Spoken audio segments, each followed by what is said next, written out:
ये नियताः प्रणतास्वतां सर्वमङ्गलमाङ्गल्ये शिवे सर्वार्थसाधिके शरण्ये त्र्यम्बके गौरी नारायणि नमोऽस्तु ते।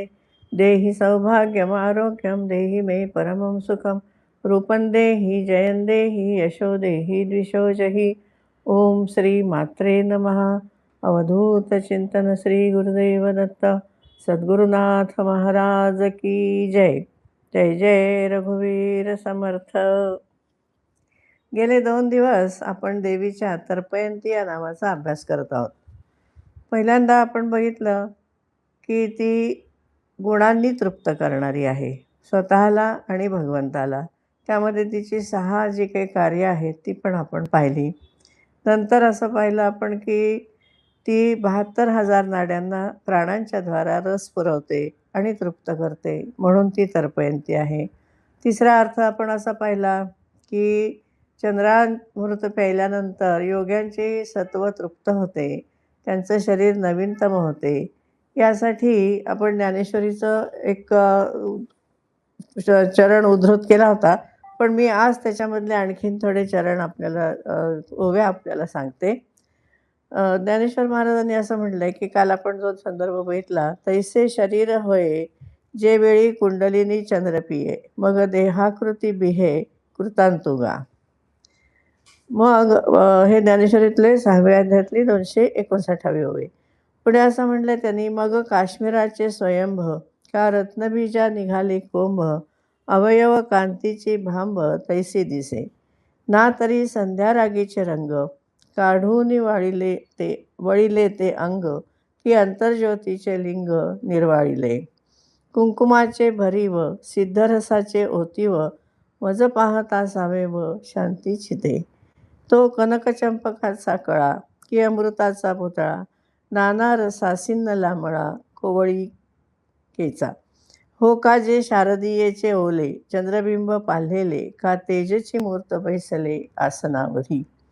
तैसे शरीर होय जे वेळी कुंडलिनी चंद्र पिये मग देहाकृती बिहे कृतांतुगा. ही ओवी आपण वरती बघितली. वृद्धाप्य तरी बहुडे तारुण्याची गाठी बिघडे लोपली उघडे बाळ दशा वयसा तरी येतुलेवरी. म्हणजे लहान मुलासारखा तो दिसतो. एरवी बळाचा बळार्थू करी धैर्याची थोरी निरुपम. कनकद्रुमाच्या पालवी रत्नकळिका नित्य नवी नखे तैसी बरवी नवी निघती. दातही आन होती परी अपाडे साने जाती जैसी दुबाही बैसे पांती हिरेची. दात सुद्धा सुंदर होतात अगदी. मणी कुलियांची कणिया सावियाची अणुमानिया तैसिया सर्वांगी उधवती आणिया रोमांचिया. करचरण तळे जैसे का रातोत्पले पाखळी होती डोळे काय सांगो. ते कुंडलिनी जगदंबा ती चैतन्य चक्रवर्तीची शोभा. काय सुंदर शब्द वापरलेत बघा. चैतन्य चक्रवर्तीची शोभा जिया विश्वबीजाची या कुंभा सावली केली. 6व्या अध्यायातल्या 253 ते 272 ओव्या आहेत. या कुंडलिनीच्या कालच्या संदर्भामध्ये आपण एकच ओवी पाहिली होती, म्हणून आज मी तुम्हाला सगळ्या वाचून दाखवल्या. नंतर आपण पाहिलं की प्रकृती जरी बदलणारी असली तरी चित्शक्तीत फरक पडत नाही. प्राकृतिक घटनांनी देवीची शक्ती क्षीण होत नाही. योगाभ्यासाने प्राकृतिक विकारांपासून व्यष्टीच्या सूक्ष्म देहाला आपल्या योनीतून मोक्ष मिळतो. म्हणजे आपला जो देह असतो तो आपल्याला माहिती आहे की स्थूल कारण महाकारण असे देह असतात. दासवनामध्ये फार सुंदर वर्णने चारी देह स्थूल सूक्ष्म कारण महाकारण असे 4 देह तो चारी देह निरसले असं त्यांनी म्हटले. फार सुंदर समास आहे, तो जरूर बघावा. त्याच्यामध्ये या सगळ्या देहांचं वर्णन आहे. ते कसे कमी कमी होत जातात, ते कसे एकात एक विलय पावत जातात, ते पण सगळं दिलेलं आहे. तर ते देहाला आपल्या योनीतून मोक्ष. योनी जी काय तुमची असेल, मनुष्य योनी असेल, पक्षी तिर्यक योनी असेल, प्राण्यांची पशूंची पक्षींची ज्या योनीमध्ये जन्म असेल त्यातून मोक्ष मिळतो. त्यासाठी काय हवं तर ज्ञान आणि शुद्ध कर्म याने अविद्या धुवून टाकावी लागते. इथे उपासना आली. भक्तीमध्ये काय असतं, भक्तीमध्ये आपण शरणागती जी असते देवापुढे आपली, त्याच्यातून आपलं आपोआपच सगळे अवगुण जातात. हळू ज्ञान होत जातं. अविद्या धुवावी म्हणजे धुवून निघून जाते. तसा इथे ज्ञान आणि शुद्ध कर्म. भगवद्गीतेमध्ये सुद्धा कर्माविषयी खूप सांगितलंच आहे, की निष्काम कर्म केलं की चित्तशुद्धी होते, ज्ञानप्राप्ती होते.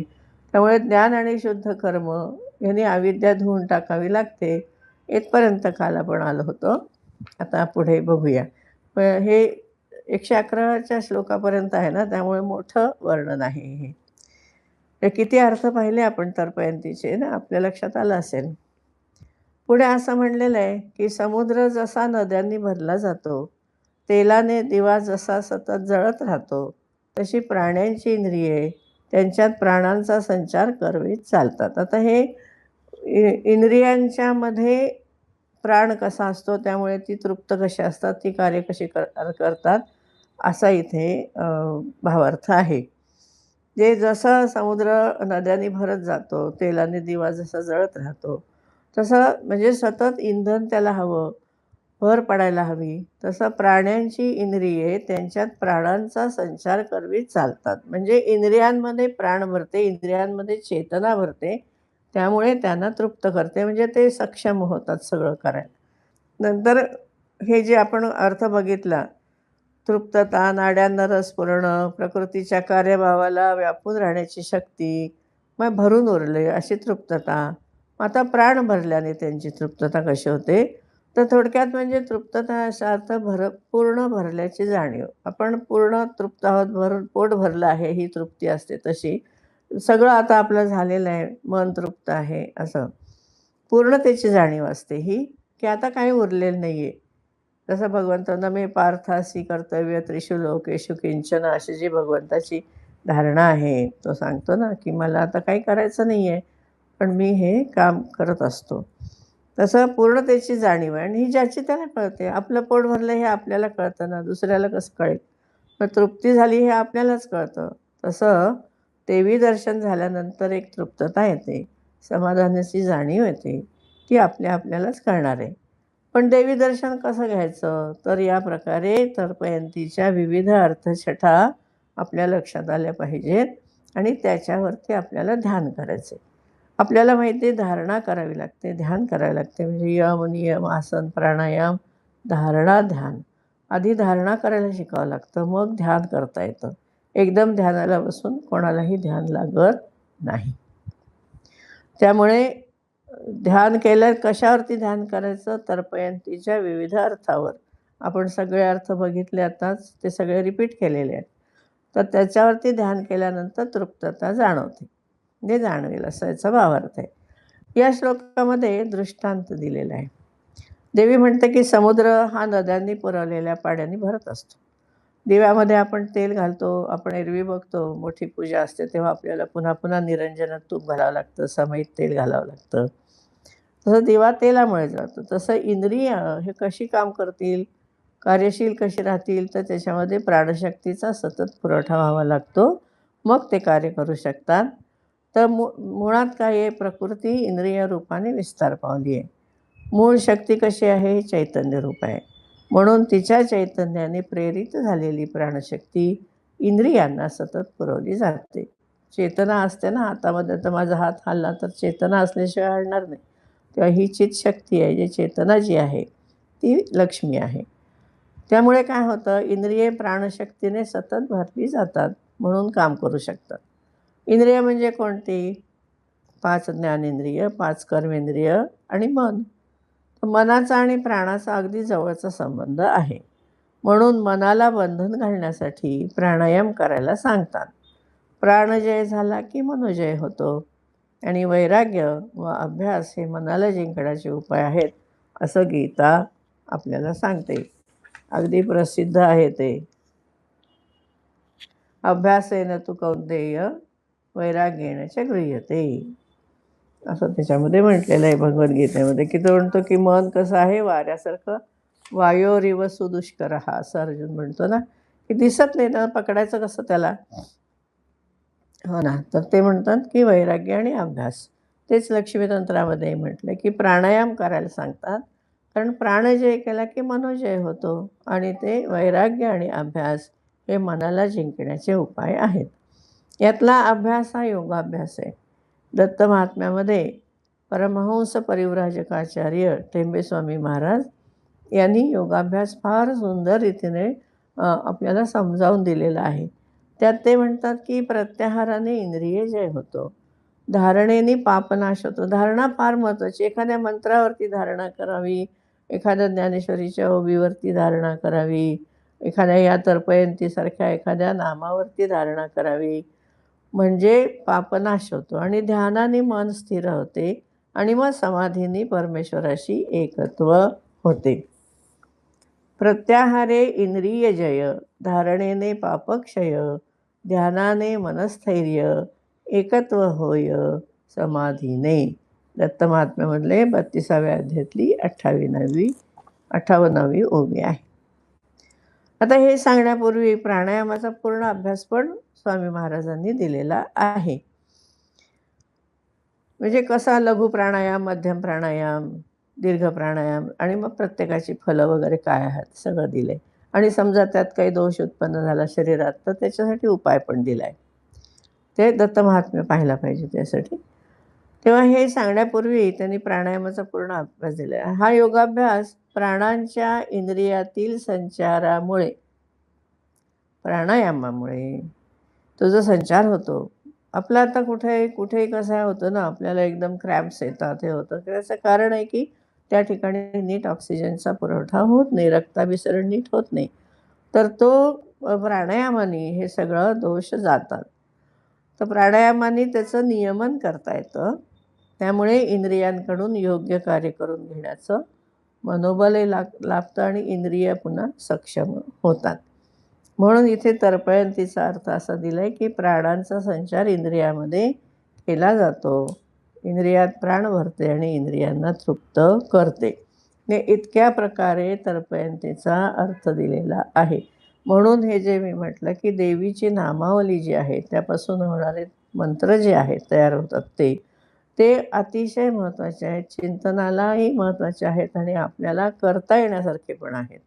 म्हणजे प्रॅक्टिकली आपण ती साधना करू शकतो. फार सुंदर समजावून दिलं आहे लक्ष्मीतंत्रामध्ये. नाहीतर आपण श्रीसूक्त नेहमी म्हणतच असतो. पण इतक्या सखोल त्याचा विचार आपण केलेला नसतो. तो आपल्याला करून दिलेला आहे इथं.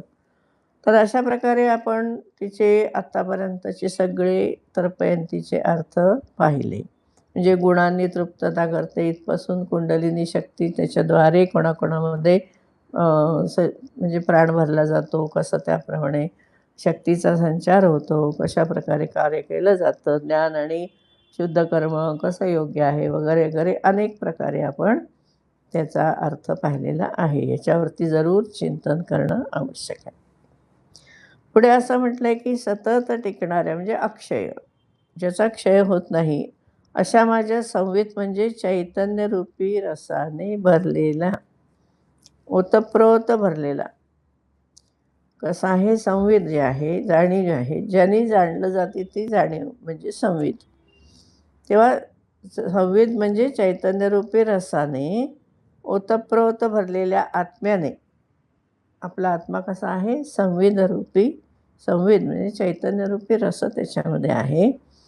त्यामुळे त्या आत्म्याने मी त्यांना म्हणजे भक्ताला, योग्यांना म्हणा, आनंद सुख देते.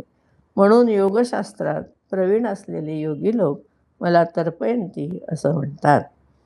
हा 7 अक्षरी मंत्र अखिल जगताला तृप्त करतो. याच्यामध्ये आणखीन एक अर्थछटा आहे. ते म्हणजे देवी योग्यांच्या अंतरंग चैतन्य रूप रसाने भरून टाकते, तृप्त करते. लक्ष्मीतंत्रामध्ये देवी परब्रह्माची संवित शक्ती, चैतन्यमय शक्ती आहे असं जवळजवळ प्रत्येक अध्यायाच्या सुरुवातीला सांगितलेलं आहे.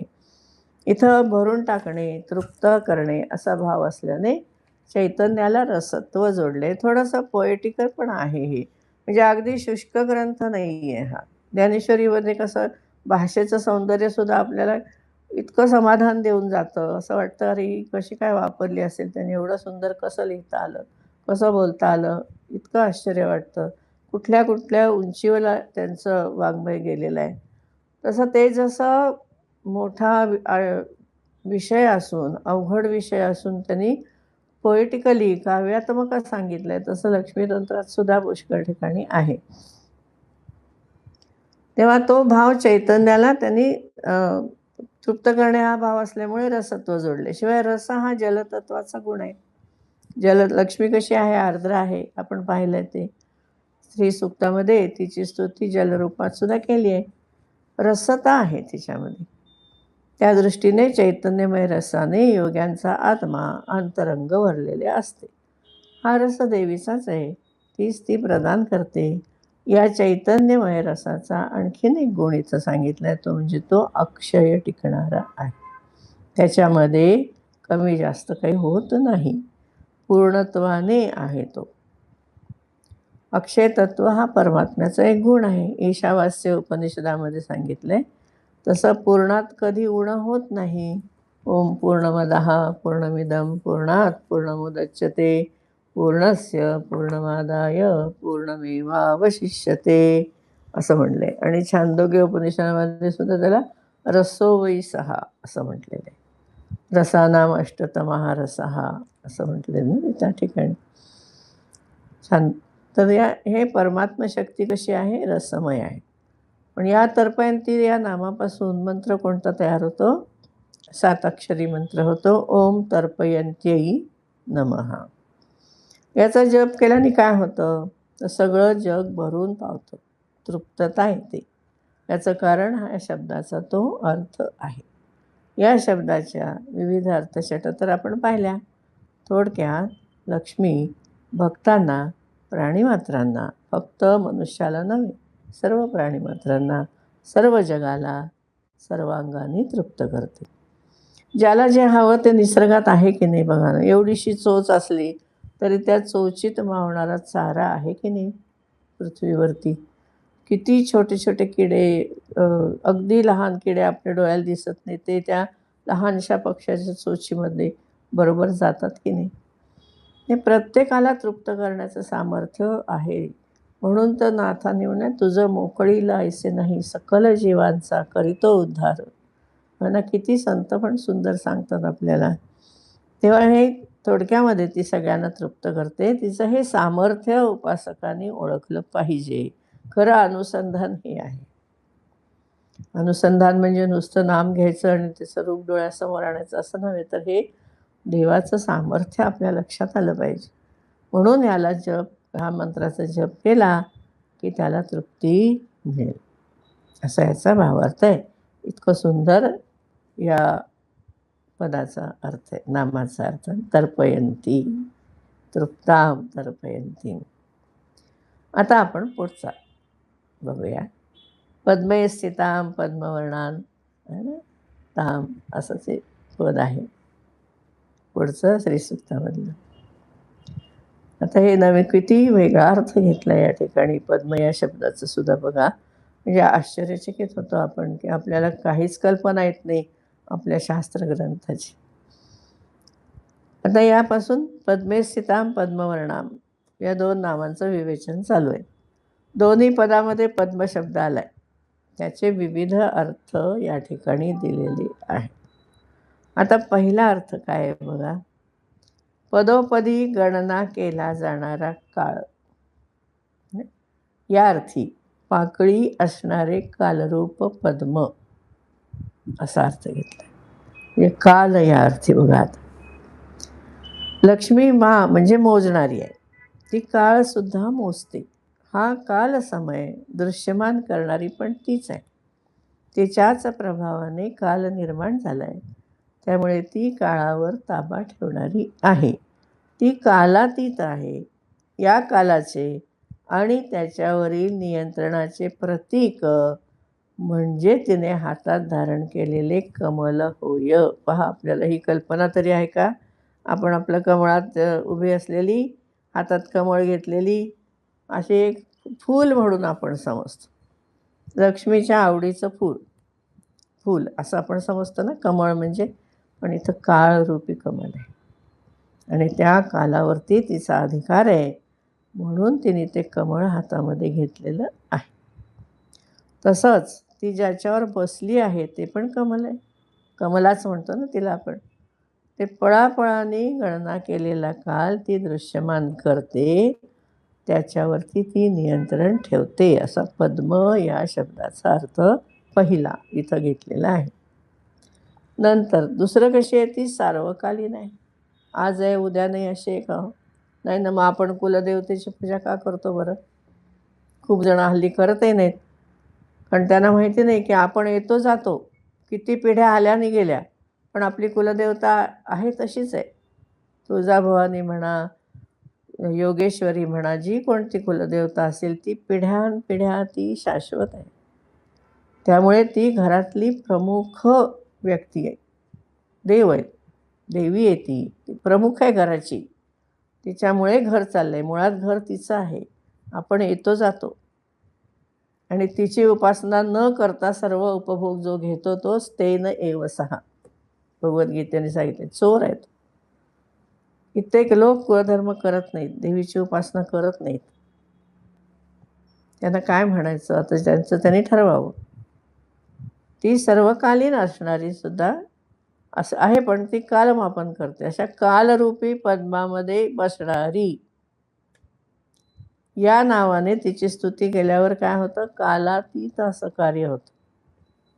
या श्लोकामध्ये पद्मस्थिता, पद्मस्थितांचा अर्थ काय दिला आहे, लक्ष्मी कालातीत अनादी अनंत आहे. ती देशकाल परिच्छिन्न नाही. लक्ष्मी तंत्राच्या 7व्या अध्यायात सृष्टी विस्ताराची माहिती दिली आहे. त्यात 35 तत्वांचं विवेचन आहे. काल की परवा आपण ते विवेचन पाहिले, नभ वगैरे भगवानपासून सगळं. या 35 तत्वापैकी काल हे एक जे तत्व आहे त्याविषयी देवी इथं बोलते.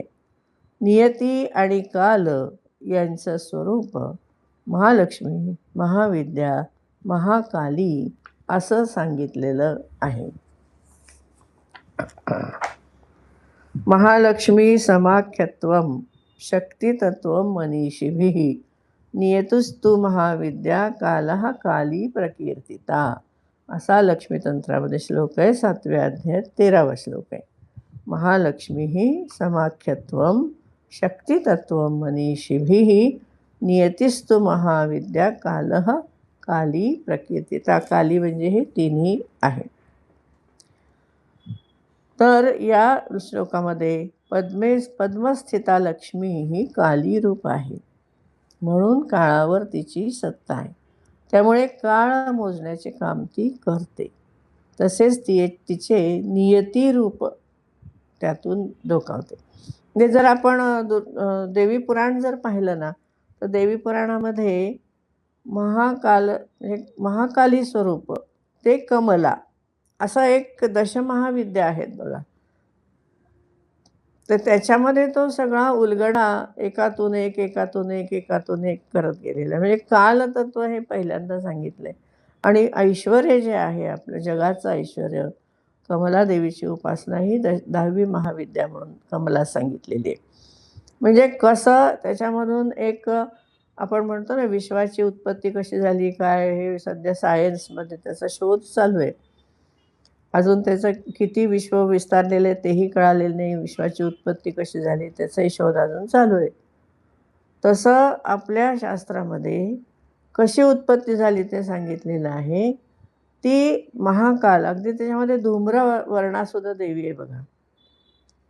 ती धूम्रवर्णाची देवी आहे. ते धुराचं सगळीकडं साम्राज्य होतं, त्यातून कसं घडत गेलं विश्व असं पुढे येतं. त्या दृष्टीने दशमहाविद्यांचा अभ्यास अजून केला गेलेला नाही आहे.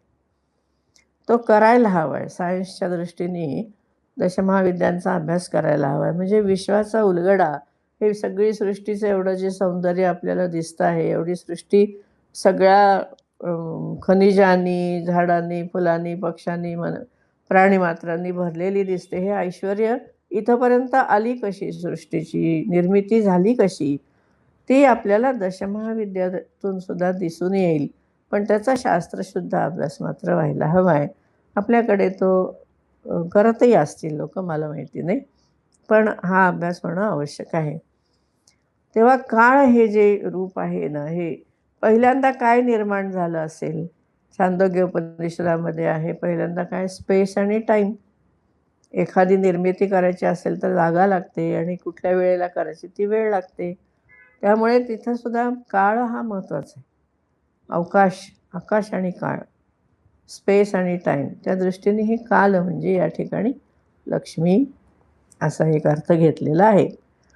तर हे लक्ष्मीचं रूप जर ध्यानात घेतलं, तर आपल्याला काळाची भीती वाटणार नाही. तसेच काळाच्या धाकात न राहिल्यामुळे कालातीत अशी कृती होईल. अशा कालातीत कृती भारतामध्ये अनेक आहेत. त्या वाङ्मयीन कृती आहेत. उदाहरणार्थ आपले जे उपनिषदं, वेद, 3 जे प्रस्थानत्रयी आहेत, त्या आहेत. ब्रह्मसूत्र, भगवद्गीता आणि दुसऱ्या कलाकृती म्हणजे अजिंठा, वेरूळ लेणी, भव्य उत्तुंग मंदिरे, हां ना, कितीतरी मोठ्या-मोठ्या कलाकृती ह्याच्यामध्ये आश्चर्य करण्यासारख्या आहेत. म्हणजे वाङ्मयीन आहेत, कलेंच्यामध्ये आहेत, स्थापत्यशास्त्रामध्ये आहेत, म्हणजे विज्ञानामध्ये आहेत. अशा कितीतरी आहेत कलाकृती, की ज्या कालातीत आहेत. त्या दृष्टीने भारत देश आपला सुसंपन्न आहे. कारण लक्ष्मी देवीचे कालातीत रूप जाणणारे महात्मे इथं अनेक होऊन गेलेले आहेत आणि तिच्या कृपेने पुढेही होतील. अतिशय समृद्ध देश आहे आपला आणि ही समृद्धी टिकवणं हे आपल्या सगळ्यांचं काम पण आहे. म्हणून हा शास्त्राचा अभ्यास करायला हवा. हे जुनं-बिनं काही नसतं. शास्त्र हे नित्यनूतन असतं. जसं ज्ञानेश्वरीमध्ये म्हटलंय ना, की भगवद्गीता काय आहे विशेष? पार्वती विचारते तेव्हा शंकर काय म्हणतात भगवान शंकर, की "देवी जैसे का नित्य नूतन रूप तुझे." भगवद्गीता आहे ते तू कशी रोज नवीन दिसते, नवीन कपडे, नवीन दागिने, नवीन अलंकार सगळं घातल्यानंतर तू जेव्हा नवीन प्रकारे रोज माझ्यासमोर येतेस, तू रोज नवीन दिसतेस. तेच सौंदर्य आहे. क्षणैर्क्षणैर्यत् नवतामुपैति तदेव रूपं रमणीयताय. रोज नवीन दिसतं. तर तसं हे लक्ष्मीच्या कृपेने या भारतामध्ये, आपल्या देशामध्ये अशा अनेक नवीन-नवीन उत्तमोत्तम कालातीत अशा गोष्टी करणारे महात्मे आहेत. पुढेही होऊन जातील. त्यामुळे हा शब्द अगदी लक्षात ठेवायचा आहे देवीचं नाव, की पद्मे स्थिता काय आहे? तर या नावापासून जो मंत्र तयार होतो, ओम पद्मे स्थितायै नमः असा हा मंत्र तयार होतो. उद्या आपण बघणार आहोत पद्मवर्णा. किती सुंदर वेगवेगळे अर्थ याच्यामध्ये दिलेले आहेत. उद्या आपण पुढच्या पदाचं चिंतन करूया. आज आपण पद्मे स्थितायै नमः इथपर्यंत आलेलो आहोत. सर्वे भवन्तु सुखिनः, सर्वे सन्तु निरामयः, सर्वे भद्राणि पश्यन्तु मा कश्चित् दुःखभाग् भवेत्. ओम शांतिः शांतिः शांतिः. हरिः ओम. श्री गुरुभ्यो नमः. हरि